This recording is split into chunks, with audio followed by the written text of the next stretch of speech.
Clarence Waldron. Welcome back to Black Muse. Tonight's guest is really special, someone that I've known forever. But before I do that, I need to tell you one more little secret. Today we're doing something called Zoom into the Room. So we are recording this from our home studio for the very first time. Our guest is Devorah Crable. She is one of the hosts of the Ebony Jet Showcase. Years ago, we loved her then, we love her now. And now she's also Director of Strategic Communications for the 34th Annual Festival of the Arts in Washington Park this summer. Let's let her tell her story. Hey, how are you? I am wonderful. Oh my God, I'm so happy that you're the here. Dean, the Dean. Listen, I am so honored to be in your presence. Oh, and you know how much I love you. Dearly, dearly, dearly. I'm not going to be able to do an interview now. I know. But I mean, I want you to, I know, really, seriously. My heart was going pitter-pat, pitter-pat. I'm going to be sitting down with the Dean. He's going to be interviewing the interviewer of all interviewers. I used to look up to you when I was doing the Ebony Jet Showcase. If my stuff did not meet your approval, I was like devastated. So, you never knew that, did you? No, I did not. I mean, the Dean of Entertainment, okay? Oh my God. Oh Absolutely. My God. Yeah. Oh, this is going to be fun. Yes, this is going to be fun. Yes. So let's start at the top. Okay. So you were with the Ebony Jet Showcase. Right. How did you get that great job?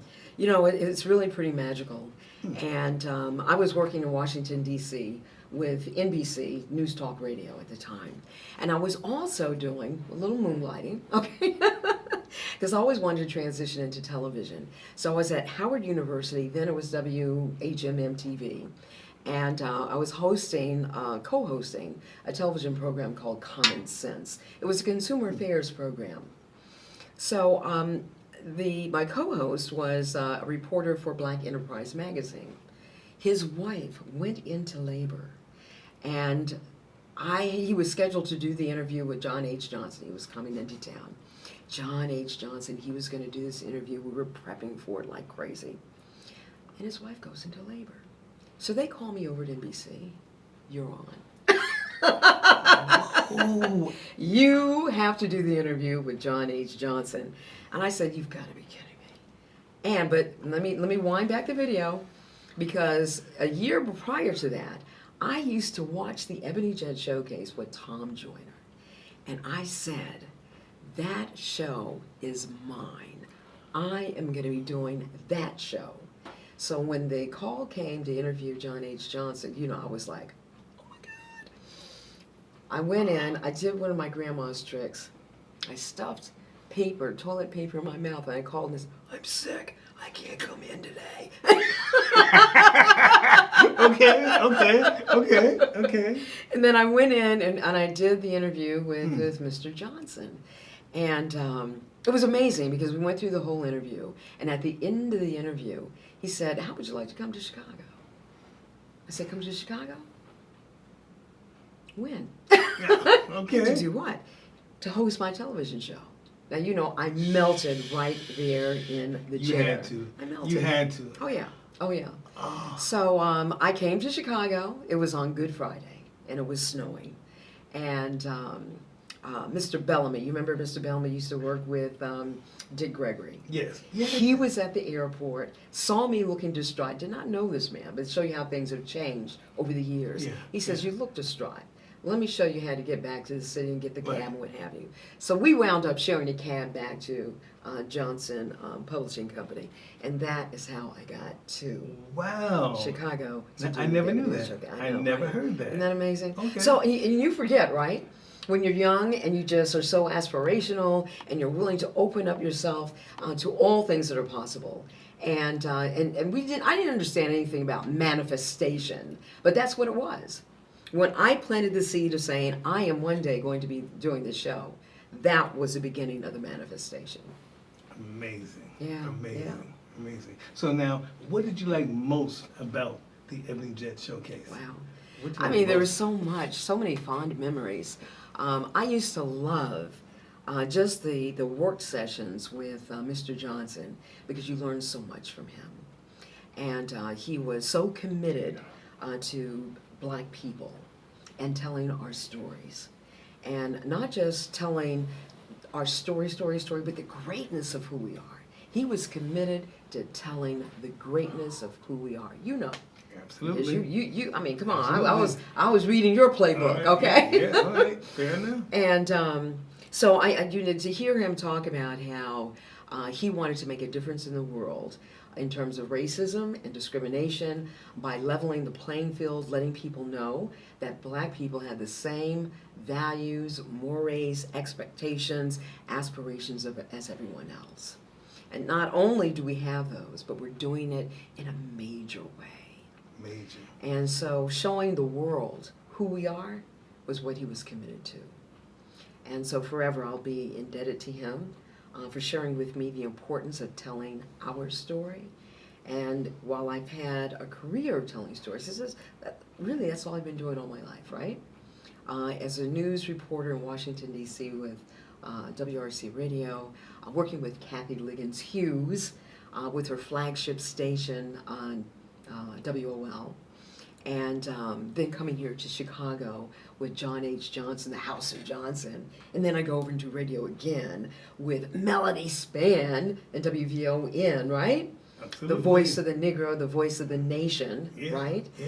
And yeah. And then just continuing with that, and now still in the capacity of telling stories and understanding how all of life moves on the trajectory of our stories. If you aren't telling your story, where's the life? It's like the tree falling. Right, right. Did it really fall? Was it Yeah. cut down? How to get, Yeah. someone has to tell the story. Yeah. And you're the great storyteller. Yeah. Well, too much for that. But now you've interviewed almost everybody back then. Dionne Warwick, Nancy Wilson, Your Phyllis girl. Hyman, my Your girl girl. Dionne. Your I girl. got a question about Dionne in a minute. Mhm. Tell me about any of those. I mean, All who of else did you interview? there were so I many. know. It was, we were in, it was like the lifestyles of the rich and famous. But you know what I discovered and all of us globally now understand it coming out of COVID, because as you're Zooming today, and we were in your home, we were in everybody's home going through COVID, right? And what did we discover? We're not much different from anybody else anywhere in the world. So that was my discovery, going into the homes of the wealthy. Their homes were not much different from the home that I grew up in. So it wasn't about the structure, it wasn't about all the things that you might have. Although it was kind of nice having the swimming pool in the backyard and the tennis courts. Okay, so I had to go across the street to the recreation center. Okay. But just in terms of the value of life and understanding family and the importance of family, that's where the commonality was. So, but in terms of the people, Diane Carroll. Now, I put my foot in my mouth with Diane Carroll because I had an auntie who used to say all the time, "You look just like Diane Carroll." So when I walked up to Diane Carroll, I said, "You know what? You're my biggest fan." I said, "Oops." Uh-oh. I said, you know what I really meant. She Right. said, "Yeah." I said, "And my auntie used to say that I look just like you, and I'm just so honored." You know what she said? And I use this line to this very day. All beautiful Black women look alike. Whoa. Is that amazing? Whoa. All beautiful Black women look alike. Okay. So, and I use that often because it's not the look, it is the spirit that is coming from within. Sure. And so, when you have those kinds of experiences, Sammy Davis Jr., the greatest entertainer of all time, My Lord. was probably that was the only interview that I actually transcribed. And because it was so compelling, it was right before he made his transition. And he was with Altavis at the time. We were in Las Vegas. And he sat down and he spoke about, everyone calls me the greatest entertainer of all time. But, when I'm out and I'm on the beach, I am no bigger or greater than a singular grain of sand on the beach. When I look up into the sky, into the galaxy, I am no bigger than one of the smallest stars that I can see galaxies away. So, know who you are in the context of the universe. And start your life from there. Start your life from there. Wow. Yeah, that's what I said. It's just so, you have all those kinds of memories. Yeah. And that you still use, that I still lean on to inform my life even today. Okay. Now, how about my girl Dion? Did you? Dion, I did her at her house. In Beverly Hills? Yeah. Okay. Nice. And and Thomas, who did the Philip Michael Thomas. Okay. He was there. And so I think I did both of them that same day. Okay. And so she was absolutely delightful. Okay. And of course, just recently saw the documentary or the piece on Whitney Houston. Mm. But most recently, do you ever watch American Idol? I do. The young lady that was in the finals, I missed it on Sunday to see who actually won. Yeah. But she did one of Whitney's songs. Yes. And she channeled Whitney like I have never heard before. Yeah. Unbelievable. Unusual name, like something Yeah. like Nutia. Yeah. Mm-hmm. Mm-hmm. Yeah, so it's just amazing, both of them, great sirens of the time, right? Two different generations, to know that talent and skill was transferred. But, so, again, we have those memories. And spoke to Whitney, too. Okay. She was amazing. Okay. Yeah. Where was that? That was in New York. Yeah. That was in New York, right when she was really getting started. Okay. Yeah. Okay. Yeah. Okay. Mm-hmm. Yeah, you got a lot of good memories. Yeah. A lot of Yeah. good memories. Yeah. Wow. So, now since those days you changed your name. Yes. Was Devorah, now it's Devorah. Yeah, so what do you want? The long version or the Cliff Notes version? No, I just want your story. Tell your story. Go ahead. Well, let's go back to the second grade, okay? I was in the second grade, and they always called me Debbie. And I was a precocious child, and very seldom would I get in trouble or do anything wayward. But on one day I did. And you remember as kids those big pens? Maybe you never did this, but we would take the pen part out and roll up little spitballs and put them in the pen and blow them at each other. Well, I did that one day, and it hit the teacher in her hair. She had this big bouffant. I don't know. It was starched. Right. And I blew it, and it hit her in her head, and she looked up, and she didn't know who did it, but I think she figured it out. So we were doing our spelling tests, and I was always a smart student, and I was a straight A student, and she gives me my paper back, and she put a big F on it. And I was like confused. She said, circled my name. She said, you spelled your name wrong. I said, what do you mean I spelled my name wrong? Your name is Deborah, not Debbie. So she made me write my name 100 times across the board. So from that point, I really was conscientious about the pronunciation and spelling of my name. Now let's zoom forward, 30 years later, right? Okay. I went to Israel with the African Hebrew Israelites with Prince Asiel. Yes. And made the discovery of the Hebrew pronunciation and spelling of the name. And I said, okay, I'm going to take that on. But it was in direct response to when I was born, my parents didn't name me. It was a nurse in the hospital who said, this child cannot leave the hospital without a name. And she called me Deborah Jean Crable. Now, you're the only person in the universe who knows my middle name now. Now, all of you know. You done told that. You done told. Go ahead. So it was part of reclaiming my name. Okay. And my cultural moorings as well. So I changed it to Devorah. And it's just an easier. And then the other part of that is, when I say my name is Devorah, what do I get back? Deborah. Exactly. Yes, indeed. Okay. All right. Now, you have a bachelor's degree from the University of Maryland. University of Maryland, How yeah. did just having that educational background, foundation, help you? Well, the University of Maryland was sizzling hot. Being at a predominantly white institution, we had a very close-knit group of African Americans on campus. So our crew, we ran the radio station and the newspaper. We had the Diamondback, which is an award-winning newspaper, and then we had the Black Explosion, and that was a black paper. So everyone who was over on the radio side, we also contributed to the newspaper. And the big hullabaloo at one point was someone had the grand idea to take the black out of the explosion. Oh, Remember no. when we went through that phase of, we're multicultural and Right. it's time for us to embrace multiculturalism. Mm. And that didn't work. That backfired big time. Mm-hmm. But it was an exciting time. We had a lot of Essex Hemphill. He was huge in the gay community. Okay. And prolific writer and poet. We all hung out together, so we would go out to all the jazz clubs and go to all the poetry and literature sessions, and we just really had a grand time. And guess who else was there as the godfather of all broadcasting? Who was that? Who? Zamira Jones. Really? Yep. Zamira Jones, well, he was like the elder, right? Right. And we were like, oh. Okay. And guiding all of us along. And so it was a high honor. Years later, after I left WVON to go to WLS Talk Radio here in Chicago, and he was the station manager. Wow. Yeah, Small world. Small world. How things can come full circle. Yeah. Mhm. Yeah. Now, also, you have your master's degree in theology. Yes. Tell me about that. So I decided to go to seminary at the invitation of Doris Davenport and Dr. Leon Finning.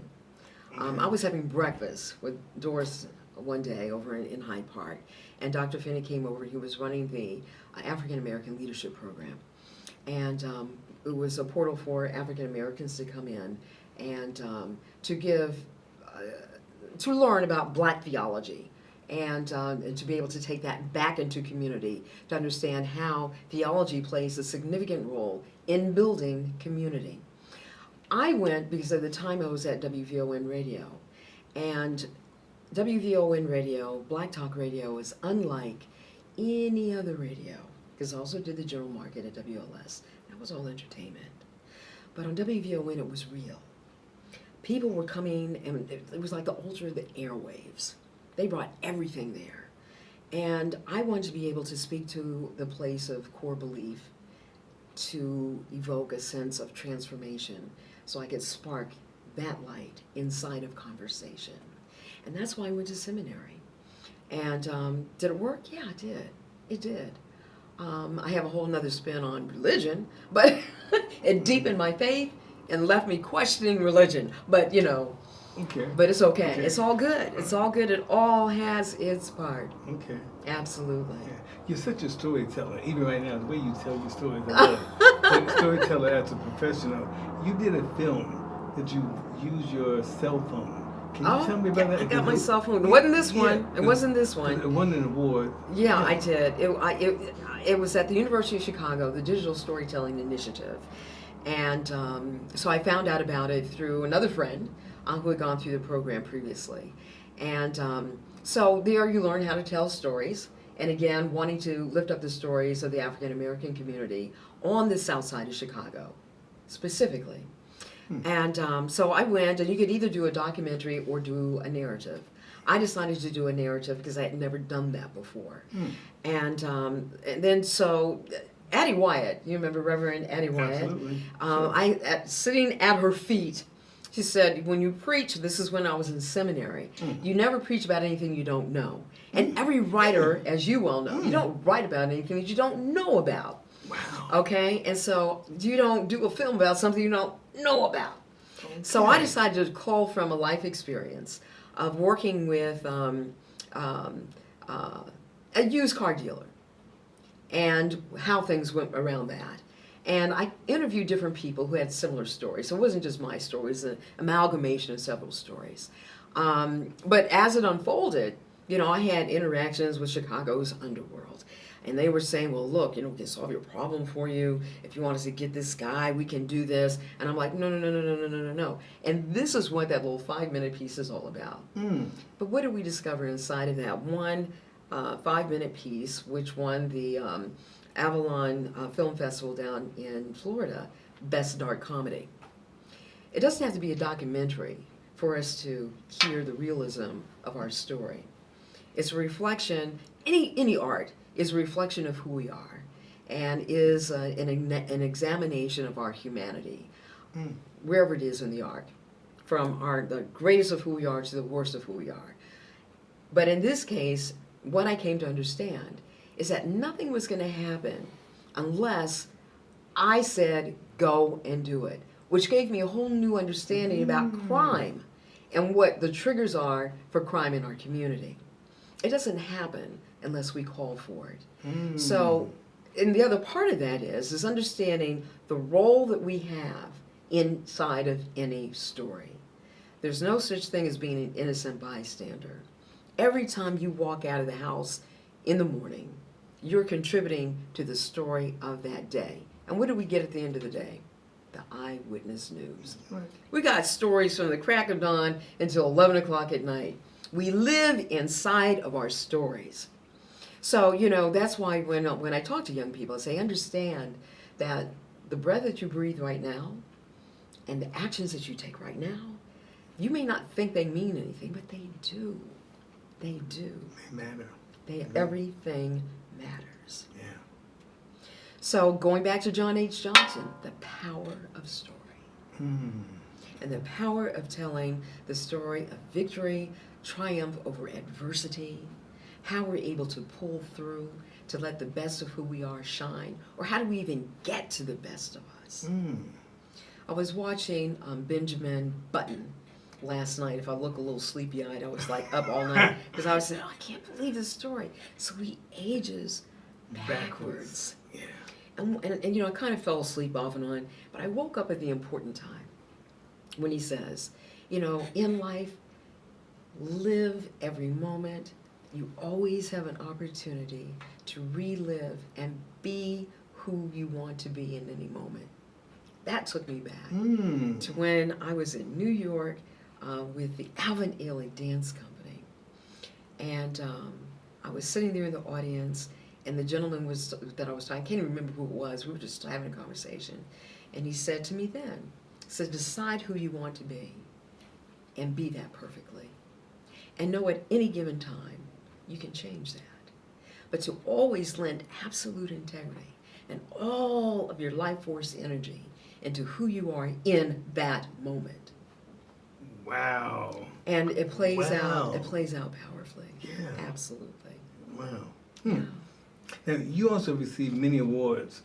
The Associated Press Award at the beginning of your career for a talk show video. It was for the second March on Washington. Oh, okay. Yeah. Okay. And so I was down there and I was covering it, you know, and I was quite honored to have received, you know, an award for that, Jobs, Peace, and Freedom. Yeah, it was huge. Yeah. Yeah. And then here in Chicago, the Chicago Defender, Women of Excellence. Women of Excellence. And the TV One Lifetime. Yeah, Come on. it's an amazing, right? Come and on. you know, sitting across from Kathy Houston, we can give you a lifetime. I said, what about a lifetime achievement? You know, are you kidding me? Yeah. So, but I just consider it being an absolute blessing to have been able to have a career and being touched by people like you. And like Howard Sandifer, who did the music for our show, right? Yes, and now doing extraordinary work on the west side of Chicago. Yeah. It's just a blessing. That's all I can say. It's just a blessing. And when you receive those kinds of honors and accolades, it lets you know that, okay, maybe I did it halfway right. Yeah. It lets you know that, yeah, I achieved my goal. As a journalist, to backtrack a little bit, was always to do a story that would not only just inform you. If you were informed, great. But if I gave you a story that moved you to take action to improve your state, your circumstance, then my job was done. So when you get those awards, it says that you lit that light. Now, I don't know what the final outcome was, but you recognized the light. That was a spark within you to move to the next level. Wow. I'm enjoying this conversation. Wow. Now, let's switch to your current passion. Yeah. The 34th Annual Festival, African Festival of the Arts in Washington Park. Yeah. What are your responsibilities? What are your duties? So, you know, I've been with the festival in and out over the years. And when I first came on board, 15 years ago, 20 years ago, am I dating myself now? And I mean, the magic that we take over Washington Park, which is right along our historic boulevard, the Grand Boulevard. And it just comes alive. It's an authentic African village. that is on lockdown for the entire Labor Day weekend. So when you walk through the African marketplace, you're able to understand the original Black entrepreneur. And where that happened and how it happened and what it looks like, what it felt like. You get African cuisine from all around the African diaspora. We bring in music and talent that's representative of the full arc of the, and you would appreciate it, of the Black music global experience and expression. Okay. So this year is really, really special because we are celebrating with the United Nations the decade for people of African descent. Now, with the African International House, they changed descent to ancestry because in some circles, and particularly in theirs, they don't see descent as being necessarily a positive word.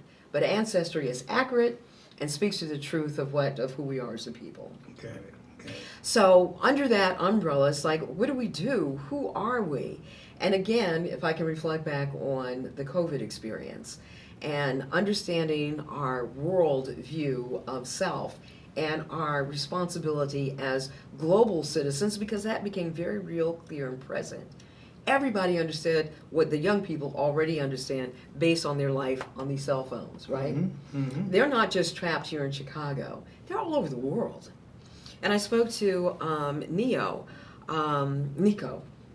he works a lot with Chance the Rapper, and he was at the Art Expo Chicago, and he spoke about how he went back to Ghana and what that whole experience was like in reinforming and reshaping his identity.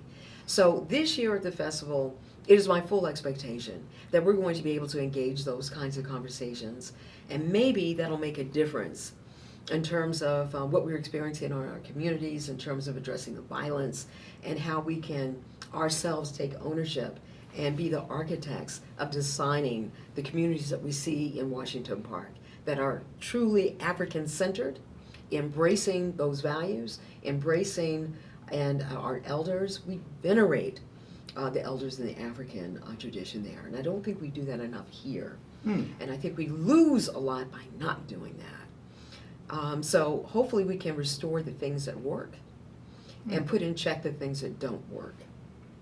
And I don't think it's a difficult thing to do. I'm gonna, if I can draw a corollary between, I love swimming, as you well know. Yes. I'm waiting for you to fill up the pool out here. And so during COVID, and I know the pulpitude, okay, it's kicked in because they shut down the pools last year because they didn't have the lifeguards. Right. But I went in just this week, and it was amazing to me how your body retains the good memory of what worked. And I was like swimming across the pool. I said, I'm doing this effortlessly. I'm not even thinking about it because the muscle remembered what worked. So if we work our muscle in terms of our mind, of what works for community, I believe it works on automatic pilot in the same way. So if we're able to reconnect with what works, going back to our African moorings, our African spirituality, and Christianity as we know it today, and all of our religious expressions come from that, then maybe we can start redefining, reshaping the world that we truly desire and the communities that we truly desire. Very well said. Any idea of entertainers slated to appear? And you that was a bit early. Yeah, it's a little early, but I promise you. And you know, and Patrick Woodtour, he's very excited about this year as well. So I can tell you this much. Okay. As we did last year, because like we had everyone from Teresa Griffin with our jazz right here in Chicago. We had gospel. We had the Chicago Mass Choir, we had SWV, we had Jonathan Butler, and we had P Square, Afro Pop. This year is going to be embracing more of the African diaspora experience. So I can promise you it's going to be just as exciting, just as powerful, and you don't want to miss a single thing. I've already extended the invitation to Howard to have his students there on site sharing classical music, classical jazz. Okay. You know, as is cultivated here in Chicago. Right. So I'm excited about that. Right. I haven't gotten a commitment yet. Okay. We haven't signed anything, but we're going to try and make that happen, right? Okay. And we're going to bring you in too. Okay. Okay. I'm on the spot. We didn't have the dean. Okay. We have the dean, okay, of entertainment journalism. Oh, God. We got to have you in the house, Oh, yes. Lord have mercy, y'all. Ooh, y'all. Anyway, go back to the founder's mission, his vision. Why did he even start the festival? Well, you know, it Say started. his name again. Say it. Patrick Woodtor. Yes. He started, this all started over in Harper Court in Hyde Park. And he had a store called Window to Africa. And it served not only as a place where African Americans could come and buy their African garb and African artifacts, African art, but it was also a place where African immigrants could come and have their first point of entry and connection with their new community. So it became a conversation place, it became a meeting place, it became all of that.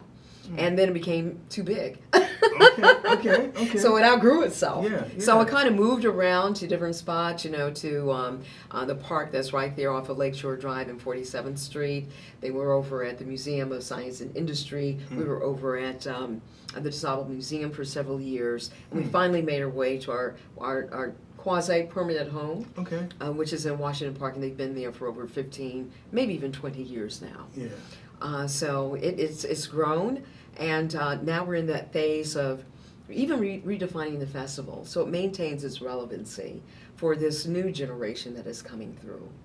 The sensibilities have changed, but those things, those are the intrinsic values, the celebration of art and culture, those things never change. Understanding our heritage, that never changes. So, you know, we want to be able to share that so people know that we come from truly a place of greatness. And it didn't start and end back then. It is still evolving. And we're still contributing. And it's your responsibility to add to the narrative. Got it. So figure out where your voice fits in. Got it. So now, tell them where to go to get tickets, how much are tickets, or their website, all that.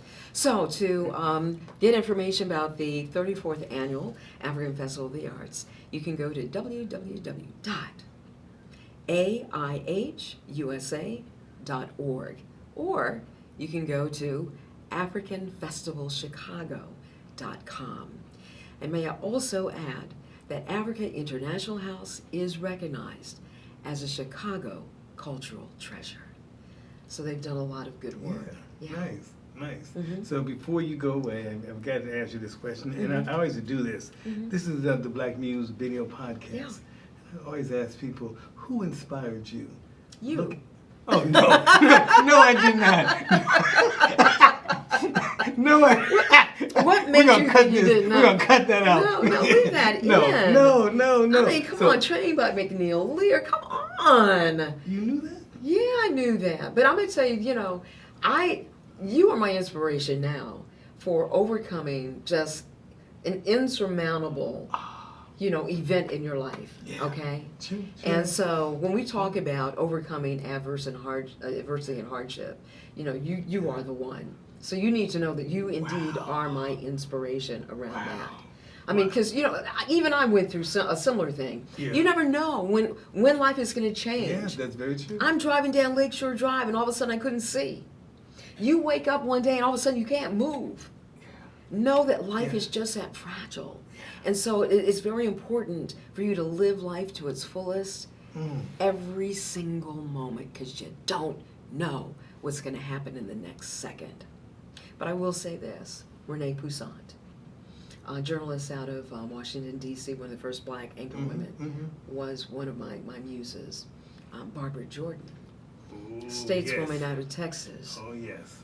Talking about the Constitution. It's whole. It's whole. It is complete and total.